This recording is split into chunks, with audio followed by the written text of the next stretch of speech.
من الأهوال مقتحمي اللهم صل على محمد وعلى آل محمد كما صليت على إبراهيم وعلى آل إبراهيم إنك حميد مجيد اللهم بارك على محمد وعلى آل محمد كما باركت على إبراهيم وعلى آل إبراهيم إنك حميد مجيد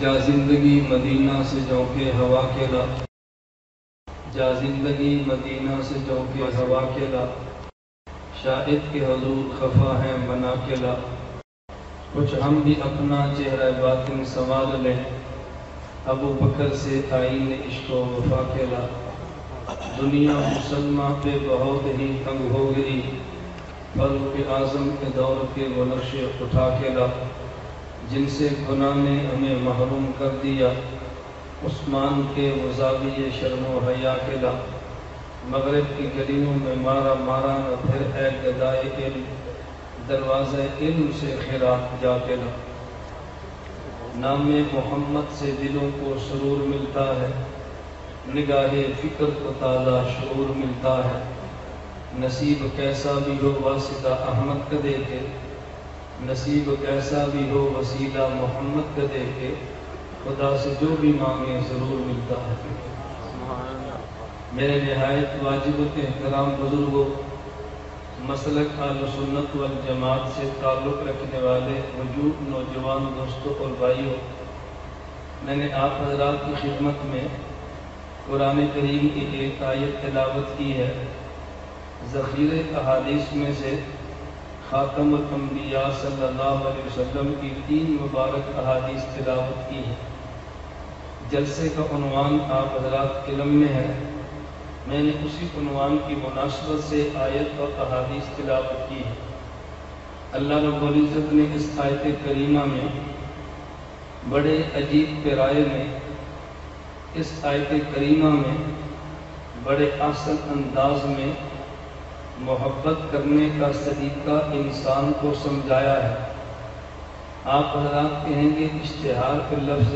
عشق تھا اور اس نے لفظ محبت کی بات کی ہے عربی زبان میں عشق کا معنی شدت محبت ہوتا ہے چونکہ عام محاورے میں عشق کا لفظ اچھے معنوں میں استعمال نہیں ہوتا اس لیے اللہ نے قرآن کریم میں یہ لفظ یوں استعمال نہیں فرمایا والذین آمنوا اشد حبا للہ فرمایا کہ ایمان والے وہ ہیں کہ جو اللہ سے محبت بہت زیادہ کرتے ہیں ایک لفظ شدید ہوتا ہے ایک لفظ اشد ہوتا ہے عربی زبان میں ایک لفظ شدید ہوتا ہے ایک لفظ اشد ہوتا ہے زیادہ کو شدید کہتے ہیں اور بہت زیادہ کو اشد کہتے ہیں قرآن کریم دولت کے ساتھ محبت کرنے کو جرم قرار نہیں دیتا بلکہ آپ حیران ہوں گے قرآن کو کھولیں تو قرآن دولت کو خیر کہتا ہے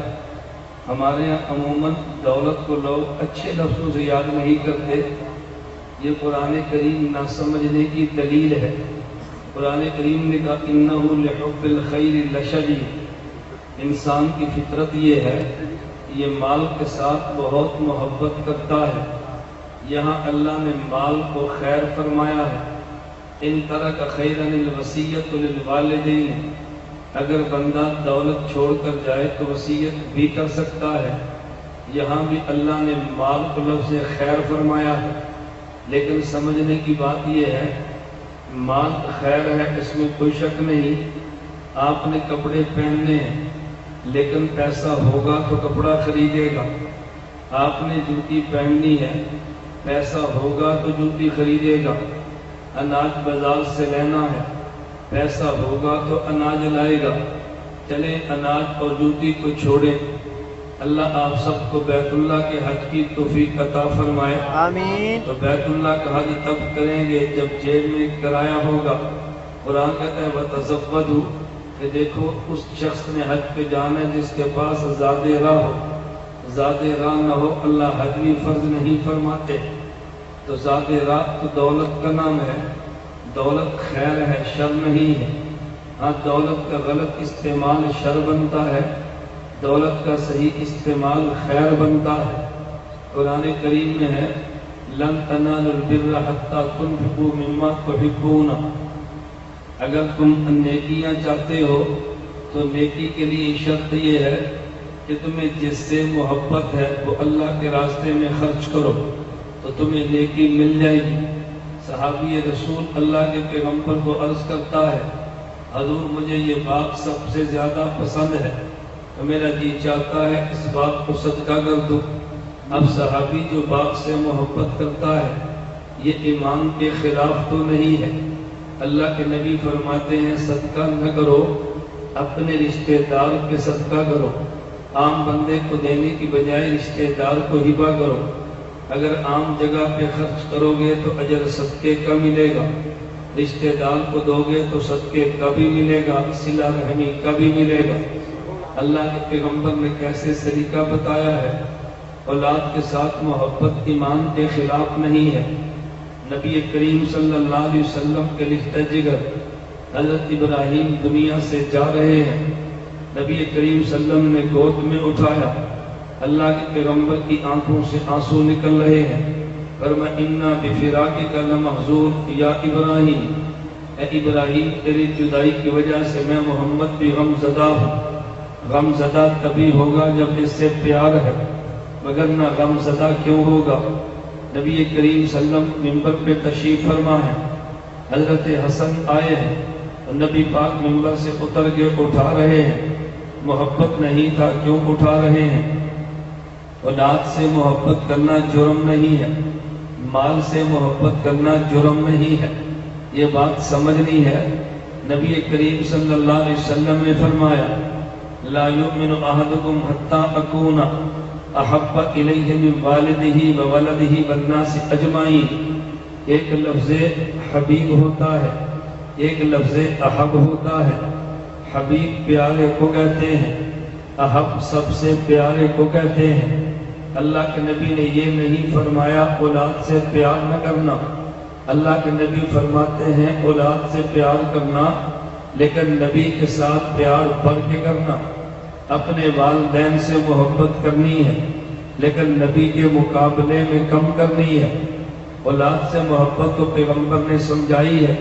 ایک دیہات سے رہنے والا عربی آیا، نبی پاک صلی اللہ علیہ وسلم کو دیکھا تو نبی پاک صلی اللہ علیہ وسلم اپنے نواسے کو بوسہ لے رہے ہیں۔ انہوں نے کہا یا رسول اللہ میرے 10 بیٹے ہیں، میں نے کبھی کسی کا بوسہ لیا نہیں ہے، آپ اس کا بوسہ لے رہے ہیں۔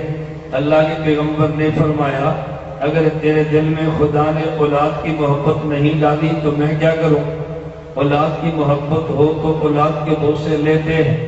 نبی پاک صلی اللہ علیہ وسلم تشریف فرما ہے، نبی کی لخت جگر فاطمہ تو زہرا آئی ہے، نبی پاک صلی اللہ علیہ وسلم کھڑے ہوتے ہیں، اپنی زہرا کی پیشانی چومتے بھی ہیں، ان کے لیے اپنی کملی اور چادر بچھاتے بھی ہیں۔ تو یہ تو دلیل محبت ہے۔ میں بتا یہ رہا تھا کہ جس سے محبت ہو اسے حبیب کہتے ہیں، اگر بہت محبت ہو تو احب کہتے ہیں۔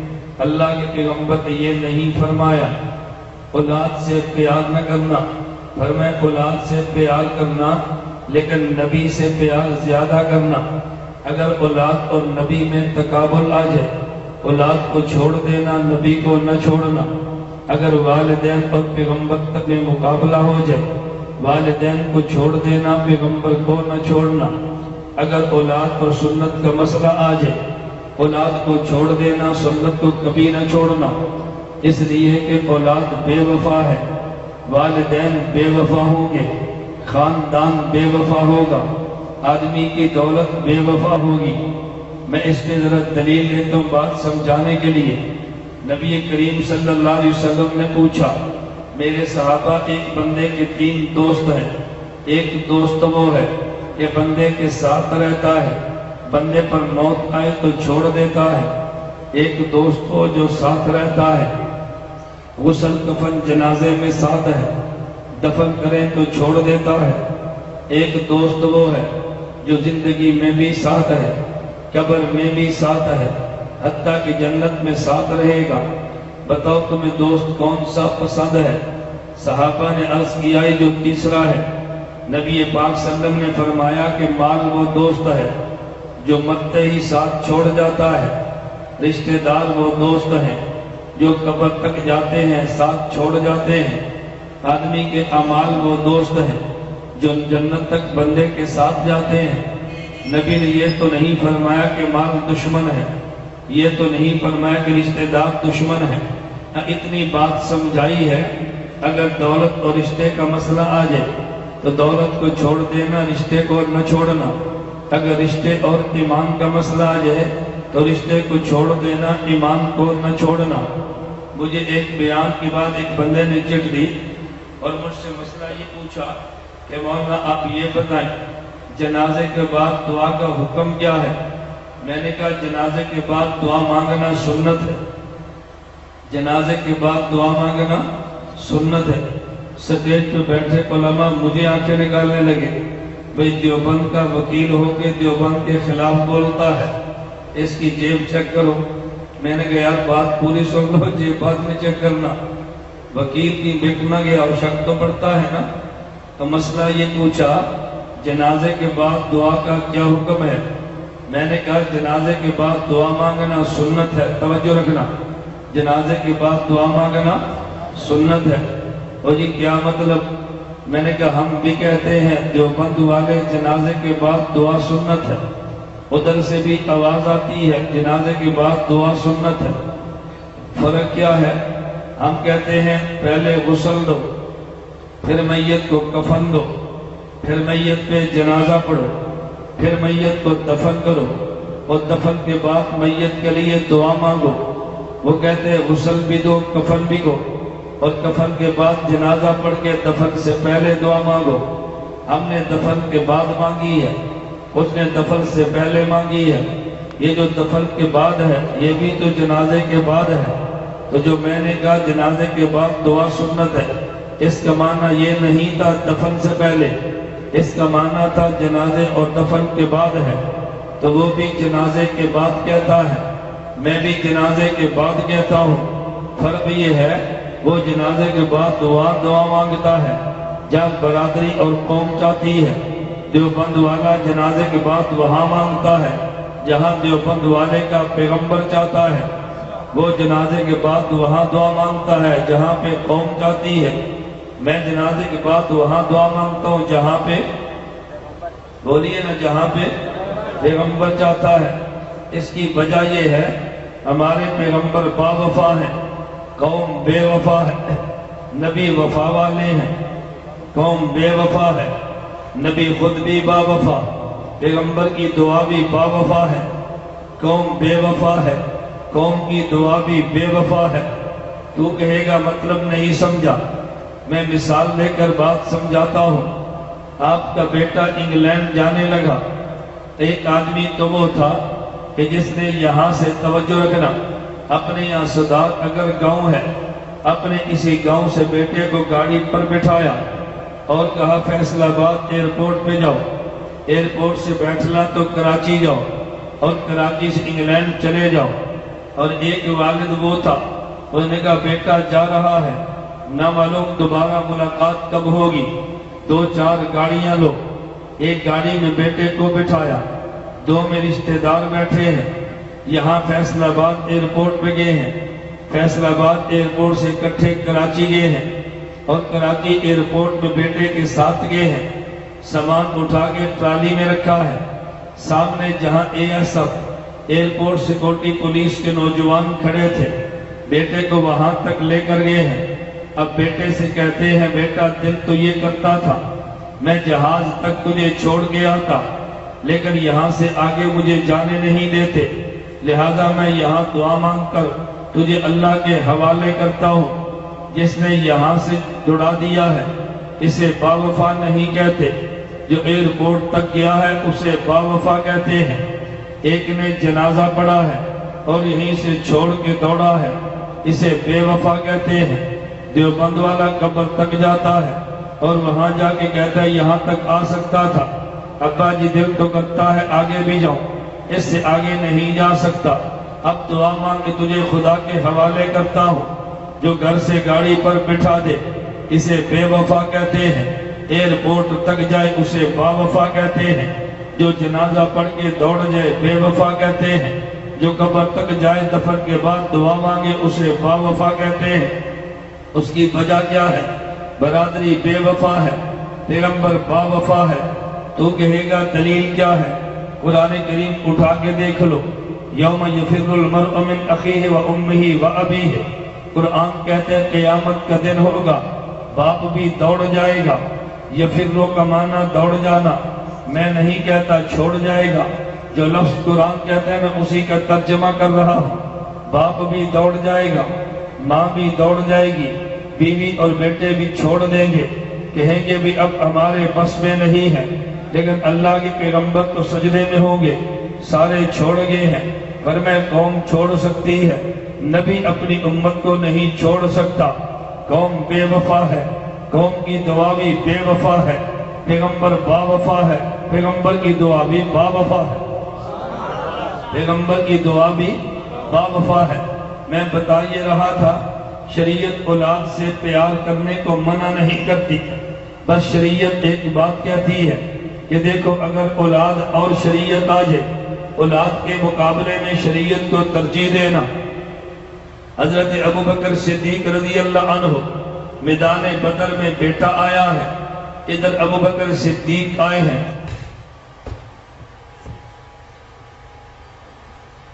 میدان بدر میں صدیق آئے ہیں، سامنے بیٹا آیا ہے، غزوہ بدر ختم ہو گیا، مسلمانوں کو فتح مل گئی ہے۔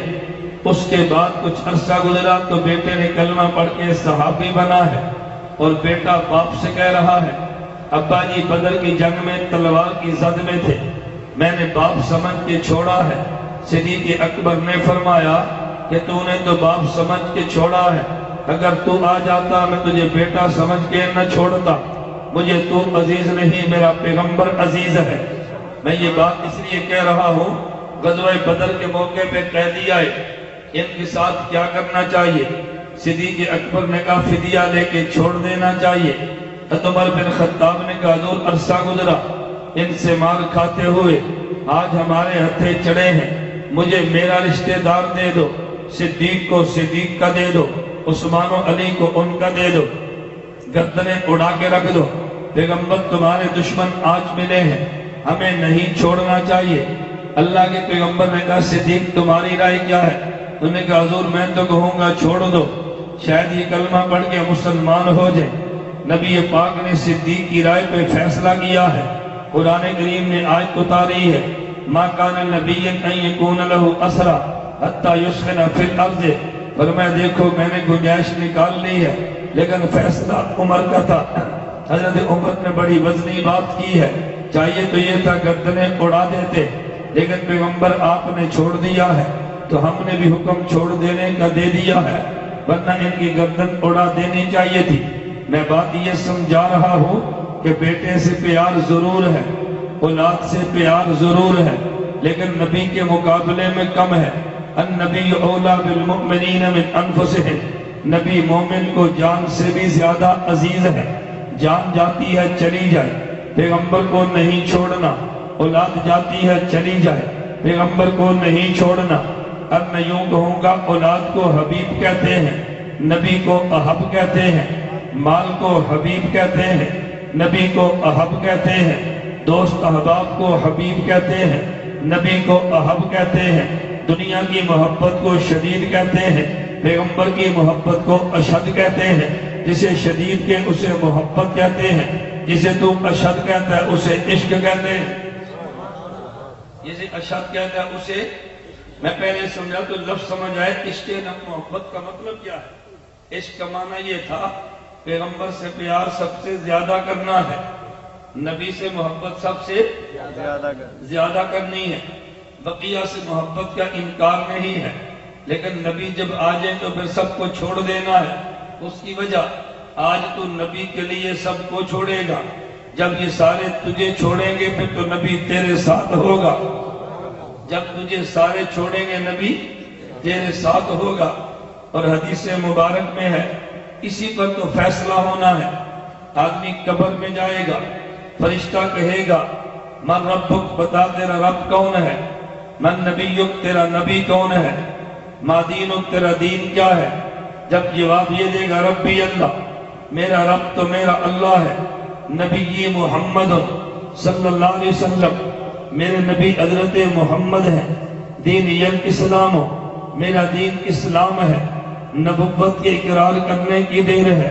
فینادی مناد من السماء، فرشتہ اعلان کرے گا افرشوا لہ من الجنہ، اسے جنت کا بچھونا دے دو، البسوا لہ من الجنہ، اسے جنت کا لباس دے دو، وافتحوا لہ بابا الی الجنہ، میت یہاں جنت وہاں پہ، جنت کا دروازہ کھول دو، فیاتیہ من طیبہا و روحہا، جنت کی خوشبو تیری قبر میں آ جائے گی۔ اور فرشتہ کہے گا نم کنومت العروس، آج پہلی رات کی دلہن کی طرح سو جا، قبر میں اقرار نبوت کرے گا، تجھے امن بھی ملے گا اور جنت میں ملے گی۔ حدیث آگے تمہیں ایک نکتہ بھی عرض کر دو۔ بعض لوگوں نے کہا او جی نبی ہر جگہ پر ہے، میں نے کہا دلیل کیا ہے؟ کہتے ہیں جہاں حدیث میں یہ آتا ہے من نبیک، تیرا نبی کون ہے، ایک حدیث میں یہ بھی آتا ہے ما تقول فی ھذا الرجل، اس شخص کے بارے میں تو کیا کہتا ہے۔ اگر نبی قبر میں نہیں آتے تو فرشتہ یہ کیوں کہتا ہے ما تقول فی ھذا الرجل، اس بندے کے بارے میں تو کیوں کہتا ہے، کیا کہتا ہے۔ اس سے معلوم ہوا کہ نبی ہر کسی کی قبر میں آتے ہیں، تبھی تو فرشتہ یہ بات کہتا ہے ما تقول فی ھذا الرجل، اس شخص کے بارے میں تیرا کیا خیال ہے۔ میں کہ تو ایک بات تو یوں سمجھ آئی کہ تو نے خود کہا ہر کسی کی قبر میں آتے ہیں، ہر کسی کی قبر میں آنے کا مطلب یہ ہے ہر کسی کی قبر میں ہوتے نہیں ہیں، اگر ہوتے تو پھر آتے کیوں، اگر ہوتے تو پھر آتے کیوں، اگر آتے تو پہلے ہوتے کیوں۔ اس بات کی دلیل ہے کہ ہر جگہ پہ نہیں ہوتے۔ دیوبند کا عقیدہ تو بڑا واضح ہے، جو ہر جگہ پہ ہوتا ہے وہ آتا اور جاتا نہیں ہے، جو آتا اور جاتا ہے وہ ہر جگہ پہ ہوتا نہیں ہے۔ سبحان اللہ۔ جو ہر جگہ پہ ہوتا ہے وہ آتا اور، بولیے نا، آتا اور جو آتا اور جاتا ہے وہ ہر جگہ پہ ہوتا نہیں ہے۔ پہلی بات تو سمجھ آئی، تو نے کہا نا آتے ہیں، اس کا معنی پہلے ہوتے نہیں، تو پھر حاضر ناظر تو نہ ہوئے نا۔ چلیے جو تو نے دلیل دی ہے ذرا اس پہ بھی غور کر لے۔ کہا جی فرشتہ کہتے ہیں ما تقول فی ھذا الرجل، اس شخص کے بارے میں تو کیا کہتا ہے، اگر نبی نہیں تو کیوں کہتا ہے۔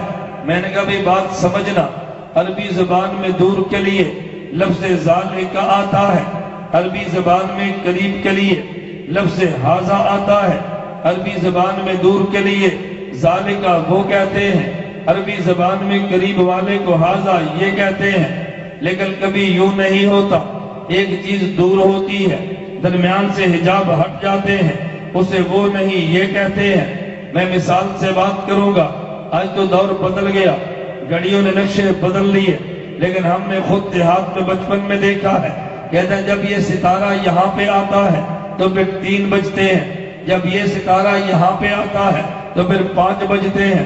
عجیب بات یہ ہے تیرے اور ستارے کے درمیان کروڑوں کلومیٹر کا فاصلہ ہے، پھر بھی تو یہ کہتا ہے، پھر یہ نہیں وہ کہنا چاہیے، لیکن وہ نہیں کہتے، کہتے جب یہ ستارہ یہاں پہ ہوتا ہے تو پھر 5 بجتے ہیں، جب یہ ستارہ یہاں پہ ہوتا ہے تو پھر 3 بجتے ہیں۔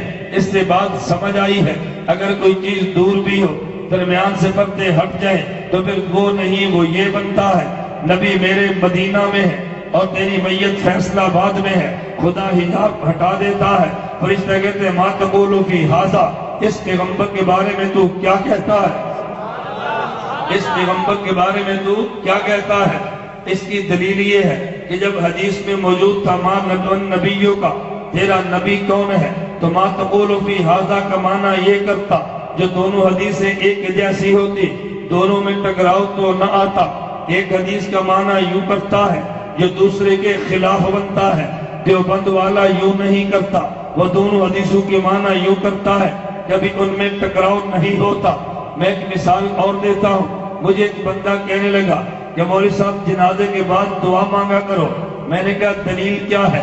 کہتے ہیں مشکات شریف کتاب الجنائز میں ہے، نبی کریم صلی اللہ علیہ وسلم نے فرمایا اذا صلیتم علی المیت فاخلصوا له الدعاء، کہ جب میت پہ جنازہ پڑھو تو دعا مانگا کرو۔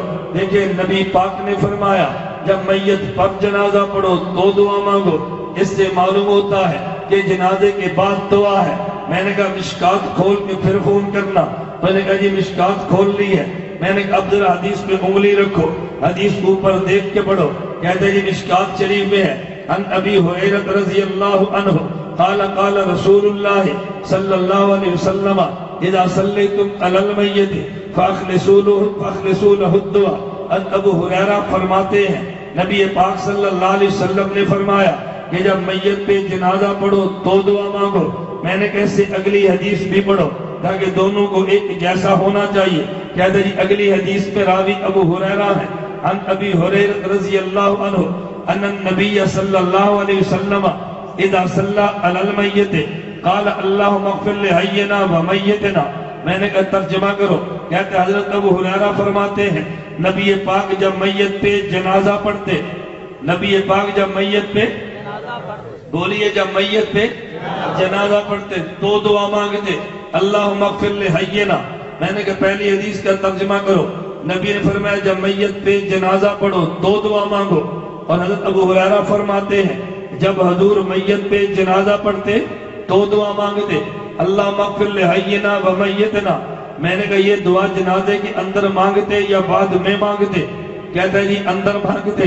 تو میں نے کہا جو تو نے کہا تھا اللہ کے نبی فرماتے ہیں کہ جب میت پہ جنازہ پڑھو تو دعا مانگو، تو نے کہا جی تو کا معنی بعد بنتا ہے۔ تو میں نے کہا پھر اس کا ترجمہ بھی کرنا۔ اللہ کے نبی جب میت پہ جنازہ پڑھتے تو دعا مانگتے اللہم اغفر لحینا۔ اگر یہ دعا جنازے کے اندر ہے تو پھر معنی دیوبند والا کر، اگر جنازے کے بعد ہے تو معنی تیرے والا بنے گا۔ ہم نے ترجمہ وہ کیا ہے کہ دونوں حدیثوں میں ٹکراؤ نہیں ہے۔ نبی پاک نے فرمایا کہ جب میت پہ جنازہ پڑھو تو دعا گو، یہ تو دعا کا معنی بعد میں نہیں تھا۔ اس کا مطلب کیا تھا ذرا مطلب سمجھنا، میں سمجھانے کے لیے کہتا ہوں۔ اللہ کے نبی نے فرمایا کہ جب میت پہ جنازہ پڑھو تو یہ نہیں فرمایا تو دعا مانگو، نہ ترجمہ یہ ہے فَأَخْلِصُوا لَهُ الدُّعَاء، جب میت پہ جنازہ پڑھو تو دعا اخلاص سے مانگنا۔ میرے نبی نے سمجھایا ہے، دنیا میں شادی میں جاتا ہے تو کبھی دین سمجھ کر نہیں جاتا، کہتا ہے برادری کا مسئلہ ہے، کوئی تھانے میں گیا ہے تو دین سمجھ کر نہیں گیا، کہا جی برادری کا مسئلہ ہے، کوئی بندہ بیمار ہوا ہے تو دین سمجھ کر نہیں گیا، کہتا ہے جی برادری کا مسئلہ ہے مجھے جانا پڑے گا۔ میرے نبی نے مسئلہ سمجھایا ہے، زندگی میں برادری برادری کرتا رہتا ہے، ظالم اس کے جانے کا وقت ہے، یہ دنیا چھوڑ رہا ہے۔ اب اس لیے نہیں کہ برادری کا مسئلہ ہے، اب تو اخلاص کا خیال رکھنا، اس کی آخری جنازہ دعا ہے، اس کی مغفرت کا مسئلہ ہے۔ اب برادری کے لیے نہیں، اخلاص سے دعا مانگنا، ناک رکھنے کے لیے جنازہ نہ پڑھنا، اخلاص سے دعا مانگنا۔ فَأَخْلِصُوا لَهُ الدُّعَاء، نبی نے بات یہ سمجھائی ہے کہ جب میت پہ جنازہ پڑھے تو دعا اخلاص سے مانگنا۔ تو نے مانا یہ سمجھا یہ دعا بعد میں پڑھنا، اگر تیرے معنی کو مان لیا جائے تو مطلب پھر یہ ہوگا کہ جنازہ تو بغیر اخلاص کے پڑھ لینا اور بعد میں اخلاص والی دعا مانگ لینا، کیا یہ معنی کر سکتا ہے؟ میں سمجھانے کے لیے کہوں گا، بیٹا سکول جانے لگا ہے، سامنے سڑک ہے، سڑک کے پار سکول ہے، ماں اپنے بیٹے کو کہتی ہے کہ بیٹا سکول میں سڑک پہ رش بہت ہے، ٹریفک بڑی ہے، بیٹا جب سڑک سے گزرو تو دھیان سے گزرنا، جب سڑک سے گزرو تو بولنا، جب سڑک سے گزرو تو، اس کا معنی کیا ہوا کہ جب سڑک سے گزر جائے تو دھیان کرنا، اس کا معنی یہ ہوگا کہ جب سڑک سے گزر جائے تو دھیان کرنا۔ فرمایا بیٹا جب سڑک سے گزرے تو دھیان سے گزرنا، اس کا معنی گزرتے ہوئے دھیان کرنا، یہ نہیں تھا کہ گزر جانے کے بعد دھیان کرنا۔ میرے نبی نے سمجھایا کہ جب میت پہ جنازہ پڑھو تو اخلاص سے دعا مانگنا، یہ نہیں کہ جنازے کے بعد دعا مانگنا۔ فرمایا اخلاص والی دعا جنازے میں مانگنا، برادری کے لیے نہ مانگنا، قوم کے لیے نہ مانگنا، سیاست کی وجہ سے نہ مانگنا، ناک رکھنے کے لیے نہ جانا۔ پیغمبر نے جنازے میں اخلاص بتایا ہے، تو جنازے کے بعد کی دعا سمجھا ہے۔ میں نے کہا حدیث کا ترجمہ وہ کر کہ جو بات میں ہے، بات سمجھ آئی؟ نبی پاک نے فرمایا جب میت پہ جنازہ پڑھو تو دعا اخلاص سے مانگنا۔ یہ کہتے ہیں اس کا معنی بعد میں مانگنا، میں نے کہا اس کا معنی اندر مانگنا۔ اب دونوں میں کس کا معنی ٹھیک ہوگا؟ اگلی حدیث کو دیکھ لو۔ حضرت ابو ہریرہ فرماتے ہیں نبی پاک جب میت پہ جنازہ پڑھتے تو دعا اللہ مغفر لحینا مانگتے۔ اگر اللہ مغفر لحینا و میتنا یہ دعا اندر کی ہے تو معنی میرا ٹھیک ہے، اگر دعا بات کی ہے تو معنی تیرا ٹھیک ہے۔ دعا بات کی ہے تو معنی کوئی مشکل بات تو نہیں ہے نا؟ اگر پھر بھی نہ مانے، اگر پھر بھی نہ مانے اسے کہو یار نبی پاک نے سمجھایا کھانے سے پہلے دعا مانگو، الفاظ بھی بتائے ہیں، کھانے کے بعد دعا مانگو، الفاظ بھی بتائے ہیں، حضور سونے سے پہلے دعا مانگو، الفاظ بھی بتائے ہیں، جب سو کر اٹھو دعا مانگو، الفاظ بھی بتائے ہیں، قبر میں دفن کے بعد جو دعا ہے الفاظ میرے ذمہ میں بتا دوں گا، اور جو دفن سے پہلے جنازے میں دعا ہے وہ الفاظ تو دکھا دے۔ نہیں سمجھا؟ وہ الفاظ کہتا جی الفاظ تو نہیں ہے۔ میں نے کہا پھر دعا مانگی کیا تھی؟ کہتا کوئی تو مانگی ہوگی نا۔ میں نے کہا ممکن کیسے تھا؟ نبی دعا مانگتے صحابی نقل نہ کرتا، کیسے ہو سکتا تھا؟ نہیں سمجھا؟ کیسے ہو سکتا تھا؟ ہم فرض نماز کے بعد دعا مانگتے ہیں، مقتدی آمین کہتا ہے، تو نفلوں کے بعد بھی اکٹھے مانگتا ہے۔ مجھ سے پوچھ فرض کے بعد نبی نے کیا دعا مانگی ہے؟ الفاظ میں دے دوں گا، نفل کے بعد تو منگاتا ہے، الفاظ تو پیش کر دے۔ نہیں سمجھا؟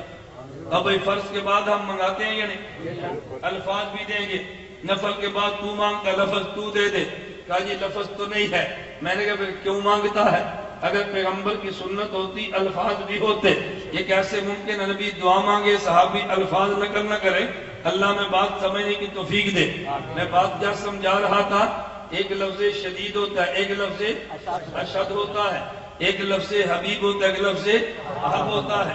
پیغمبر کے ساتھ شدت حب کو عشق کہتے ہیں، شدت محبت کو عشق رسول کہتے ہیں، اور پیغمبر کے ساتھ محبت کرنے سے ملتا کیا ہے؟ توجہ۔ حضرت انس بن مالک کہتے ہیں نبی پاک صلی اللہ علیہ وسلم نے پوچھا، ایک صحابی نے حضور سے پوچھا، اللہ کے پیغمبر سے پوچھا متی الساعۃ، اللہ کے نبی بتائیں قیامت کب آئے گی؟ توجہ رکھنا، قیامت کب آئے گی؟ نبی پاک صلی اللہ علیہ وسلم نے فرمایا ما اعددت للساعۃ، تو نے قیامت کی تیاری کیا کی ہے؟ اس نے کہا یا رسول اللہ ما اعددت للساعۃ الا انی احب اللہ ورسولہ، اللہ کے پیغمبر تیاری کری اور کوئی عمل تو نہیں ہے، اللہ کے پیغمبر سے پیار کرتا ہوں۔ نبی پاک نے فرمایا المرء مع من احب، جو جس کے ساتھ پیار کرے گا اسی کے ساتھ اٹھایا جائے گا۔ حضرت انس بن مالک کہتے ہیں جتنا مزہ یہ حدیث سن کر آیا ہے پھر کبھی نہیں آیا۔ اس کی وجہ صحابہ کو سب سے زیادہ پیغمبر کی محبت عزیز تھی، اس نے سارا کچھ نبی کے لیے چھوڑا ہے۔ اگر قیامت کو نبی مل جائے تو اور کیا چاہیے؟ قیامت کو نبی مل جائے تو اور کیا چاہیے؟ پیغمبر کی محبت ایمان ہے۔ توجہ، دیوبند کا عقیدہ یہ ہے، دیوبند کا عقیدہ یہ ہے، ہمیں نماز سے بھی پیار ہے، ہمیں روزے سے بھی پیار ہے، ہمیں حج اور زکوٰۃ سے پیار ہے، لیکن سب سے بڑھ کے پیغمبر کی ذات سے پیار ہے۔ سب سے بڑھ کے پیغمبر کی ذات، اس کی وجہ ہمیں نماز بھی ملی ہے تو پیغمبر کی وجہ سے ملی ہے، ہمیں روزہ بھی ملا ہے تو پیغمبر کی وجہ سے ملا ہے۔ دیوبند کا تو پیغمبر سے محبت کا یہاں تک نظریہ ہے، ہم کہتے ہیں اگر آدمی پہلی بار جائے تو عمرے پہ مکہ پہلے جائے، مدینہ بعد میں جائے، لیکن کبھی بعد پہ خدا توفیق عطا فرمائے پیغمبر کے روزے پہ پہلے جائے اور مکہ بعد میں جائے۔ خواجہ خواجگان حضرت خواجہ خان محمد رحمت اللہ علیہ زندگی بھر کا معمول یہ تھا، پہلے مدینہ منورہ روزے پہ جاتے، اس کے بعد مکہ مکرمہ کعبہ میں جاتے۔ میں مدینہ منورہ میں گیا تو مجھے ایک بندہ، میں جب عمرے کے لیے گیا ایئرپورٹ پہ پہنچا تو لباس یہ تھا، مجھے میرے میزبان کہنے لگے مولانا صاحب عمرے کے لیے آئے؟ میں نے کہا جی کرنا تو عمرہ ہے۔ مجھے کہتا ہے احرام کیوں نہیں باندھا؟ میں نے کہا احرام کی ضرورت ہی نہیں ہے۔ مجھے کہتا ہے وہ کون سا عمرہ ہے جس کے لیے احرام کی ضرورت نہ ہو؟ میں نے کہا جب عمرے کے لیے آپ نے براستہ مکہ سیدھا جانا ہے تو پھر احرام کی حاجت ہے، اور جب عمرے کے لیے وایا مدینہ جانا ہے تو پھر احرام کی حاجت نہیں ہے، اس لیے کہ مکہ سے جائیں تو میقات اور بنتا ہے، مدینہ منورہ سے جائیں تو میقات اور بنتا ہے۔ میں نے کہا ہم تو پہلے مدینہ سرکار کے در پہ حاضری دیں گے، اس کے بعد مکہ مکرمہ جائیں گے۔ مجھے کہتا ہے جی وجہ کیا ہے؟ لوگ تو پہلے کعبہ جاتے ہیں، تم پہلے مدینہ جاتے ہو۔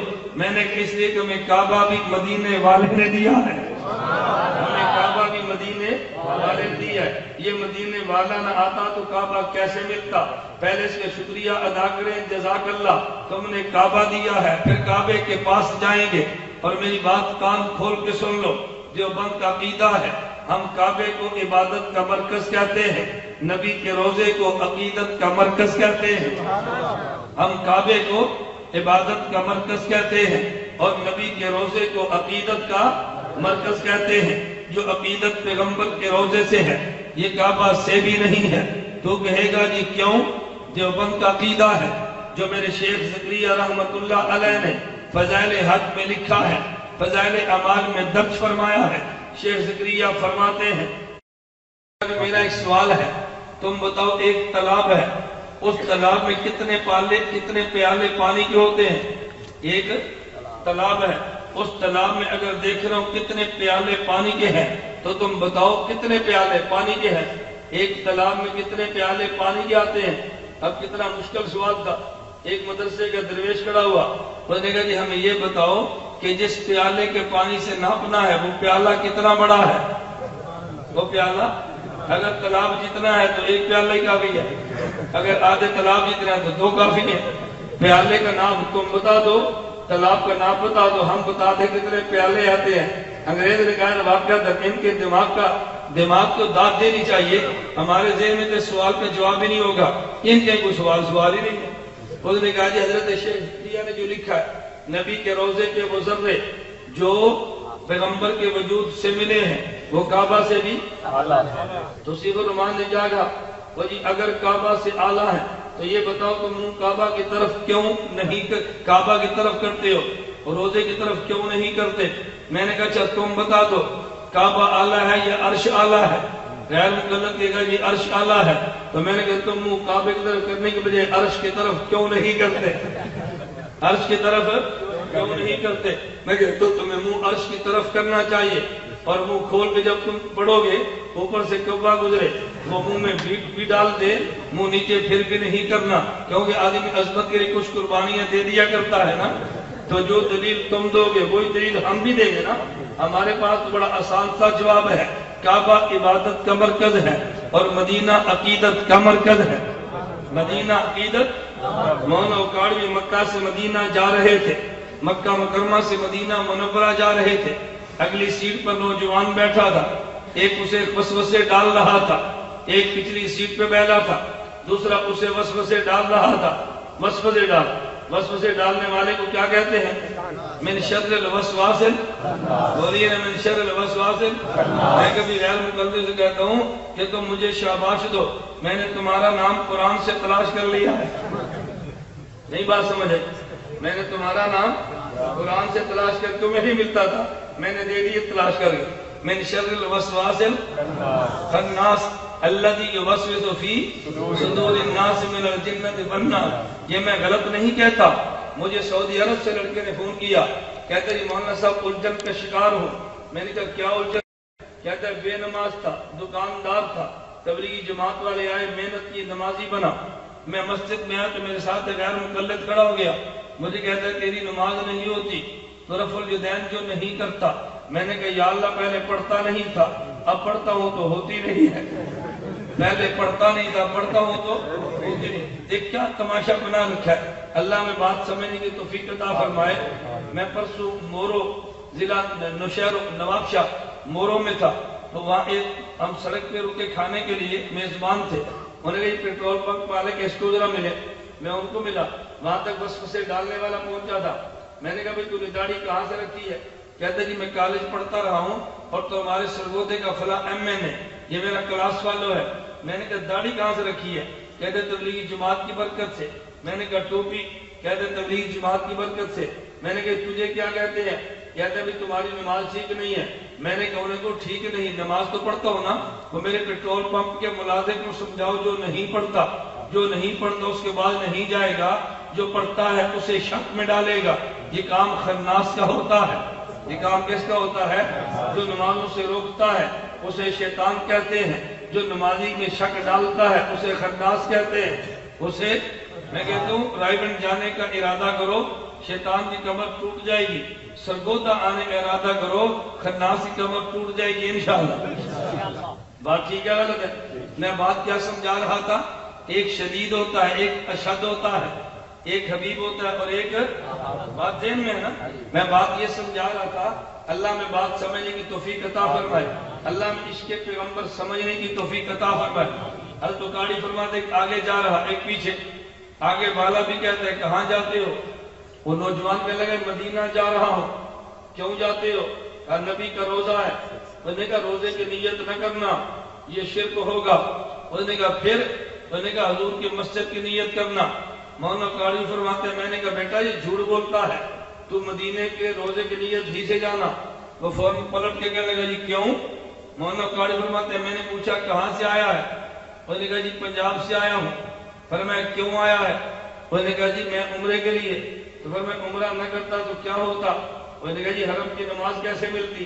عمرہ کیا تو چلا جا. انہوں نے کہا جی میں نے حرم کی نمازیں پڑھنی ہے. مولانا فرماتے ہیں پھر؟ انہوں نے کہا جی وہاں سے یہاں عبادت کے لیے آئے ہو، پنجاب نماز پڑھے تو ایک پہ ایک ملتی ہے، جماعت ہو تو 27 ملتی ہے، حرم میں آئے تو ایک پہ 1 لاکھ ملتی ہے. تو مولانا فرمایا تو وہاں جا رہے ہیں مدینہ منورہ مکہ مکرمہ حرم میں نماز پڑھو تو 1 لاکھ پہ ایک نماز پہ 1 لاکھ ملتی ہے. مسجد نبوی میں پڑھو تو ایک نماز میں 50,000 ملتی ہے. تمہارے مسلک پر ان کے ایک پر 1,000 ملتی ہے. میں نے کہا مدینہ منورہ میں ہم پڑھیں ہمیں 50,000 کا اجر ملے، تم پڑھو تمہیں 1,000 کا ملے، کیونکہ تمہارا نظریہ 1,000 کا ہے ہمارا نظریہ 50,000 کا ہے. ہاں میں غلط نہیں کہتا، وہ 1,000 کے قائل ہے. مولانا قاری فرمانے لگے بیٹا مجھے بات سمجھ نہیں آ رہی، تو پنجاب سے سعودی آیا تھا ثواب کمانے کے لیے، ہر میں مکہ میں 1 پر 1 لاکھ کا ثواب ملتا ہے، اور تیرے نظریے پر مسجد نبی میں 1 پر 1,000 کا ملتا ہے. تو جب تو آیا ثواب کمانے کے لیے تھا تو مکہ چھوڑ کے مدینہ کیوں جا رہا ہے؟ تو یہاں نمازیں پڑھتا نا، جب تجھے ثواب زیادہ ملتا. اس کے پاس تو جواب نہیں تھا، وہ خاموش ہو گیا. مولانا فرمانے لگے پھر یوں کہہ دے ہم آئے تھے مکہ مکرمہ ثواب کمانے کے لیے کہ عبادت کا مرکز ہے. ہم جو مدینہ جا رہے ہیں وہ صرف ثواب کے لیے نہیں، پیغمبر کی ذات کے لیے، ثواب کے لیے، پیغمبر کی ذات کے لیے. وگرنہ 1,000 کے لیے 1 لاکھ کو کیوں چھوڑ دیتے؟ معلوم ہوتا ہے کہ مکہ میں وہ ذات نہیں ہے جو مدینہ منورہ میں ہے، اور اس ذات کو محمد رسول اللہ کہتے ہیں. میں اس کے پیغمبر پہ بات کہہ رہا تھا، جو بند والا نماز بھی مانتا ہے، روزہ بھی مانتا ہے، لیکن سب سے بڑھ کے پیغمبر کی ذات کو مانتا ہے. نماز میں ریا ہو سکتی ہے، روزے میں ریا ہو سکتی ہے، لیکن وجود پیغمبر میں تو کوئی ریا نہیں ہے. اگر نماز میں ریا ہے اس کو منہ پہ مار دیا جائے گا، اگر روزے میں ریا ہے اس کو منہ پہ مار دیا جائے گا، لیکن پیغمبر کے وجود میں تو ریا کا شبہ ہی نہیں ہے.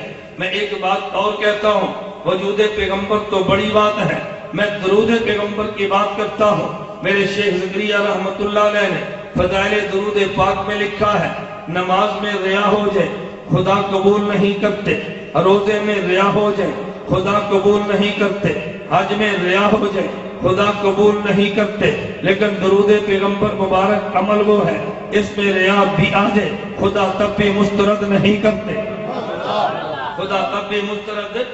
اس لیے کہتے ہیں دعا مانگنی ہو پہلے درود پڑھے پھر دعا مانگے پھر درود پڑھے.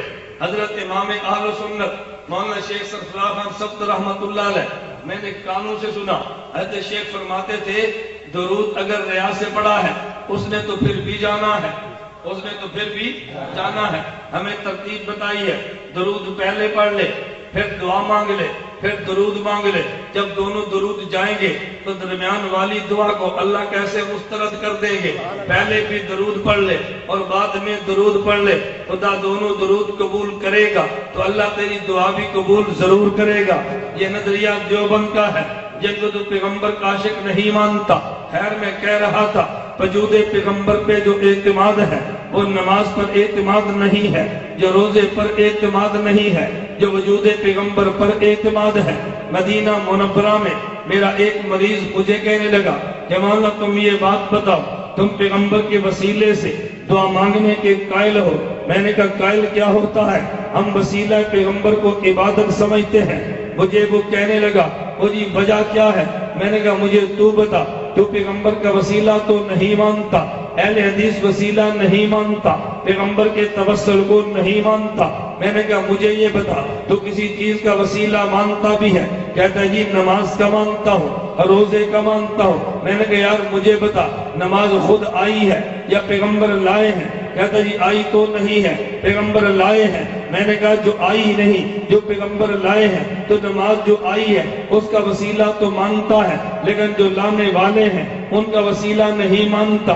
روزہ آیا ہے اس کا وسیلہ تو مانتا ہے، اور جو روزے کو لائے ہیں ان کا وسیلہ نہیں مانتا۔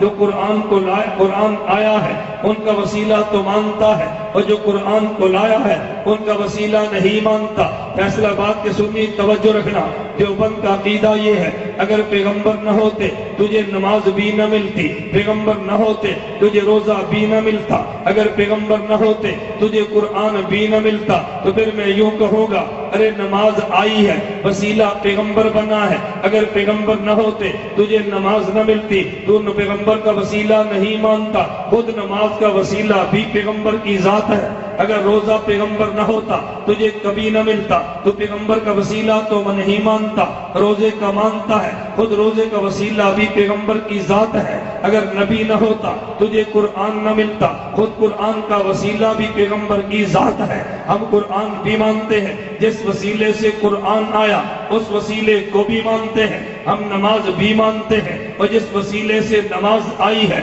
اس وسیلے کو بھی مانتے ہیں۔ توجہ میں ایک دلیل دے دیتا ہوں، میں نے کہا اگر پیغمبر کا وجود نہ ہوتا خدا کی قسم تجھے قرآن مل ہی نہیں سکتا تھا۔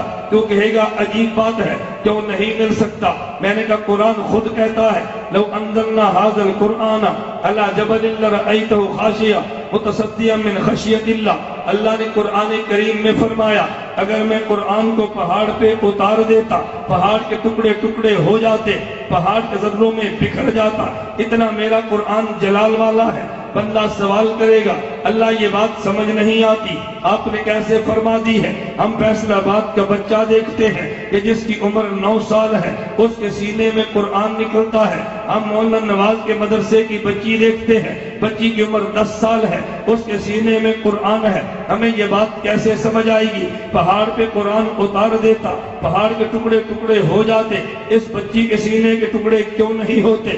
بچے کے سینے کے ٹکڑے کیوں نہیں ہوتے؟ قرآن پہ اعتراض آیا ہے تو جواب حکیم الاسلام قاری محمد طیب رحمت اللہ علیہ نے دیا ہے، دارالدیوبند کے 40 سالہ محتمم ہے، عجیب جواب دیا ہے۔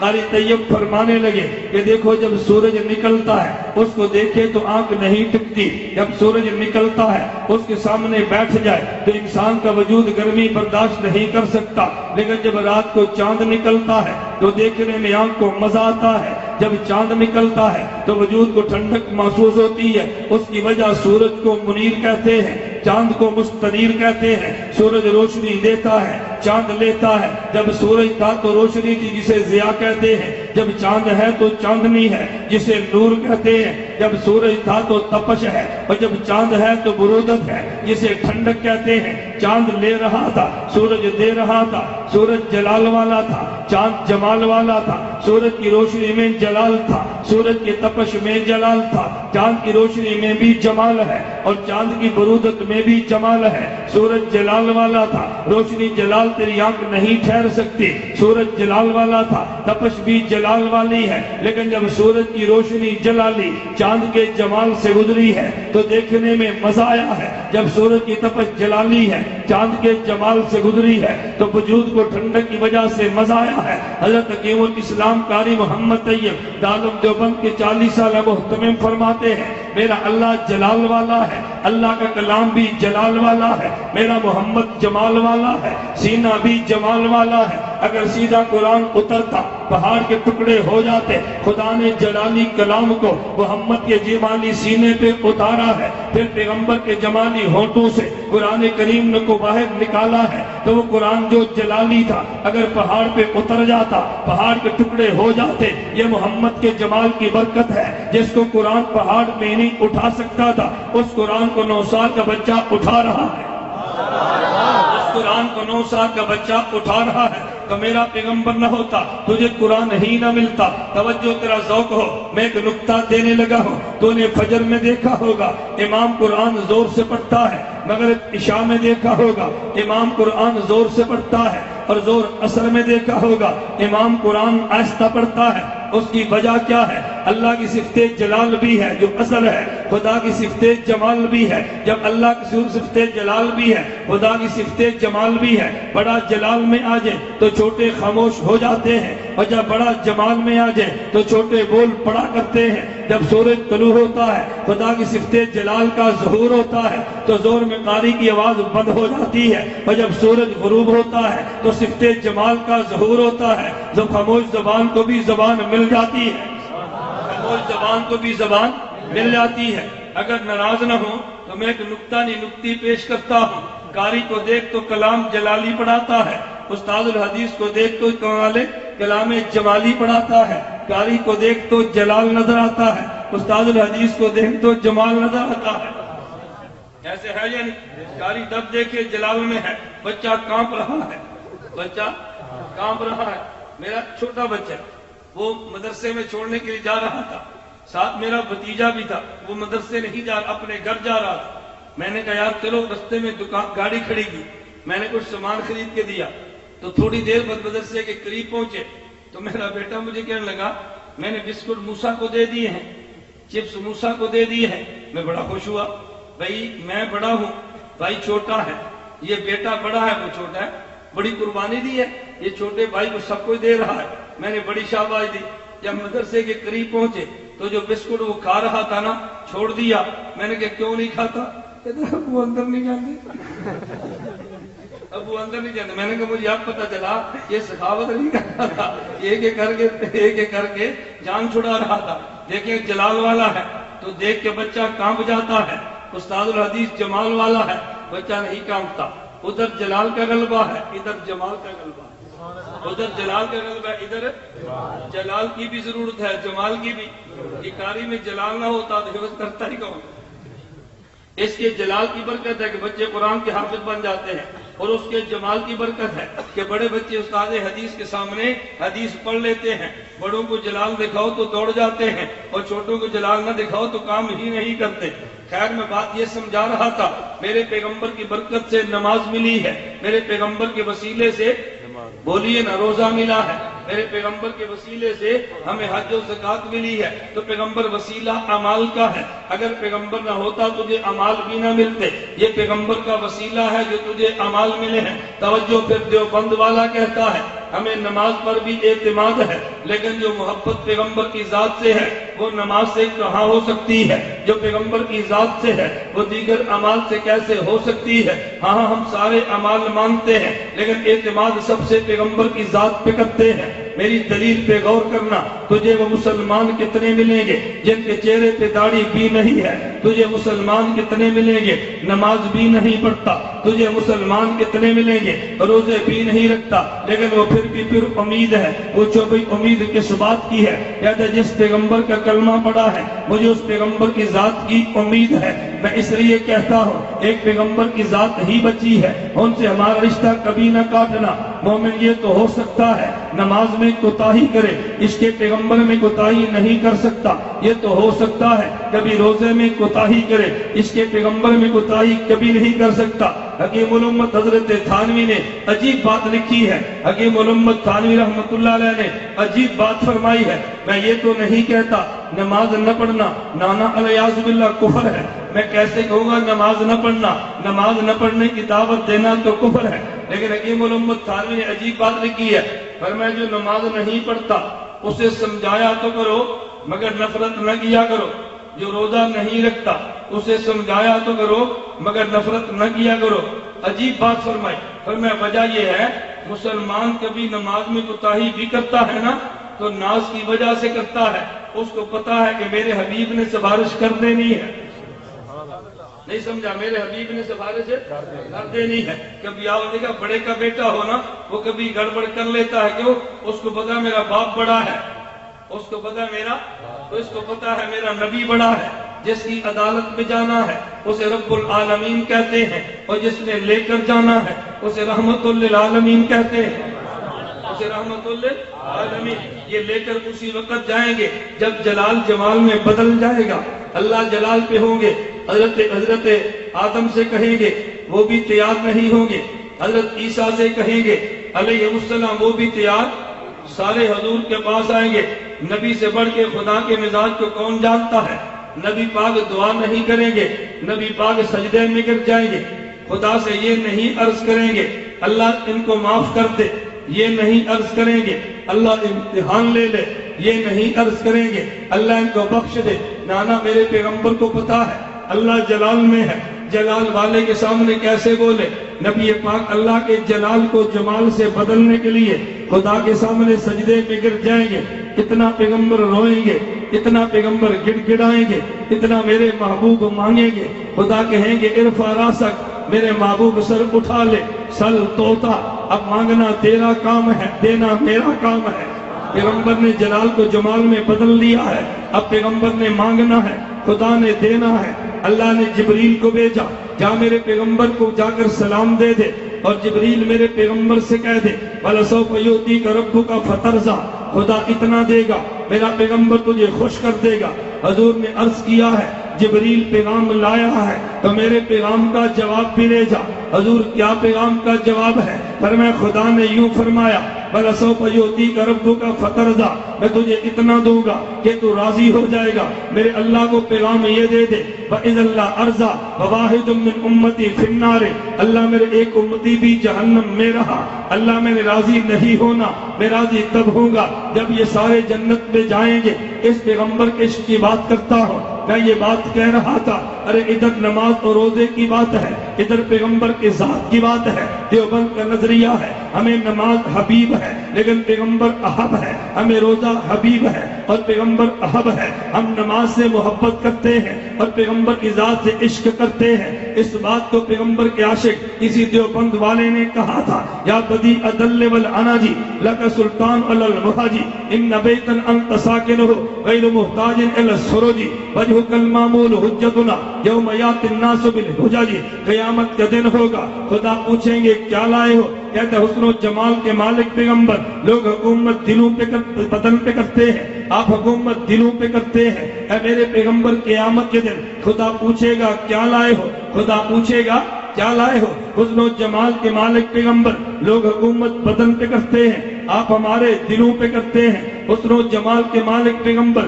جس گھر میں آپ رہتے ہیں یہ سورج اور چاند کا محتاج نہیں ہے، چراغ کا محتاج نہیں ہے۔ خدا قیامت کے دن پوچھے گا کیا لائے ہو؟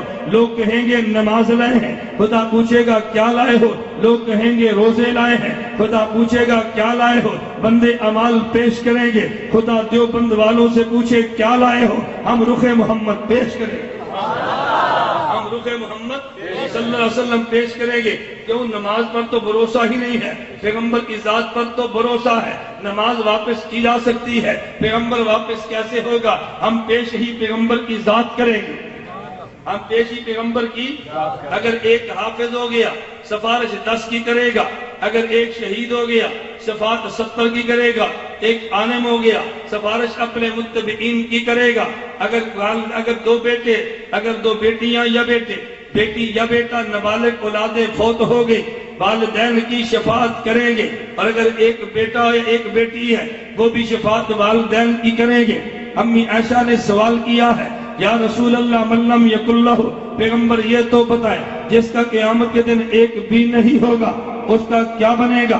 اللہ کے پیغمبر نے فرمایا من لم یکن لہ انا فرط لہ، عائشہ جس کا کوئی نہیں ہوگا اس کی شفاعت میں محمد کروں گا۔ جس کا کوئی نہیں ہوگا عائشہ اس کا میں منوں گا۔ آؤ ہم بھی عہد کر لیں، ہم ہر کسی کو چھوڑ سکتے ہیں، پیغمبر کی ذات کو نہیں چھوڑ سکتے۔ ہم ہر کسی کو چھوڑ سکتے ہیں، پیغمبر کی ذات کو نہیں چھوڑ سکتے۔ میں آخری بات کے تو توجہ، دیوبند کا نظریہ ہے نام محمد سے دلوں کو سرور ملتا ہے، نام محمد سے دلوں کو بلند آواز سے، نام محمد سے دلوں کو سرور ملتا ہے، نگاہ فکر کو تازہ شعور ملتا ہے۔ نصیب کیسا بھی ہو واسطہ احمد کا دے کے، نصیب کیسا بھی ہو وسیلہ محمد کا دے کے خدا سے جو بھی مانگو ضرور ملتا ہے۔ وآخر دعوانا ان الحمدللہ رب العالمین، الحمدللہ رب العالمین، والصلاة والسلام علی رسولہ وعلی آلہ واصحابہ اجمعین۔ اے اللہ ہم سب کے گناہوں کو معاف فرما، خطاؤں سے درگزر فرما، جائز حاجات کو پورا فرما، مشکلات کو دور فرما، عافیت کے ساتھ دین کی خدمت کے لیے قبول فرما۔ اے اللہ جتنے حضرات تشریف لائے ہیں اپنے پیارے حبیب صلی اللہ علیہ وسلم کے صدقے ان سب کو معاف فرما دے، اللہ ان سب کو قبول فرما دے، کاروباروں میں برکت عطا فرما، گھروں میں برکت عطا فرما۔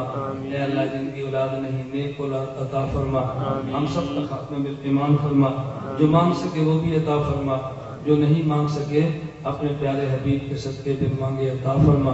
اے اللہ قیامت کے دن رسول اکرم صلی اللہ علیہ وسلم کی ہم سب کو شفاعت نصیب فرما۔ وصلی اللہ تعالی علی رسول خیر خلقہ محمد و آلہ وصحبہ اجمعین۔